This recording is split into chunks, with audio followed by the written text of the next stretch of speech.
আল্লাহকে সবচেয়ে বেশি ভয় করে জ্ঞানীরা, চালাকেরা, বুদ্ধিমানেরা। আর আল্লাহকে ভয় করে না গাধারা, আল্লাহকে ভয় করে না গর্ধবেরা, আল্লাহকে ভয় করে না বোকারা, আল্লাহকে ভয় করে না অচলেরা, আল্লাহকে ভয় করে না অর্থব্যরা, আল্লাহকে ভয় করে না মূর্খরা, আল্লাহকে ভয় করে না জাহেলেরা, আল্লাহকে ভয় করে না অজ্ঞরা। কথা বুঝতে পেরেছেন? আর আল্লাহকে ভয় করে জ্ঞানী, চালাক, বুদ্ধিমান, সে আল্লাহকে ভয় করে।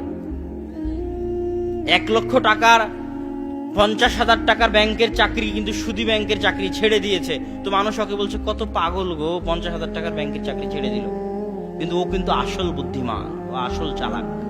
আল্লাহ বলছেন কোরআনে, এটা কখন ধরা পড়বে? মরার পরে। কখন? মরার পরে। আসল বুদ্ধিমান সেই যে মৃত্যুর পরের প্রস্তুতি নেয়, ওই আসল বুদ্ধিমান।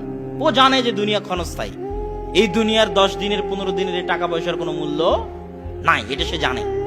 আর যে জানে না, সে পৃথিবীর হাকিকত জানে না, সে আসমান জমিনের হাকিকত জানে না, সে জান্নাত জাহান্নামের হাকিকত জানে না, সে পরকালের হাকিকত জানে না, সে তার নিজের রূহের হাকিকত জানে না, সে তার চোখ, মাথা, ব্রেনের হাকিকত জানে না।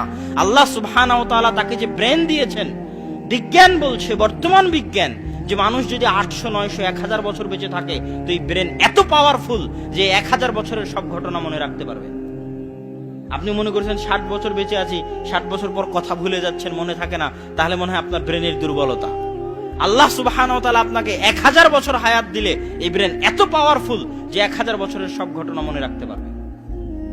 সে তার এই ব্রেনের হাকিকত বুঝে না, তাহলে সে অজ্ঞ, মূর্খ।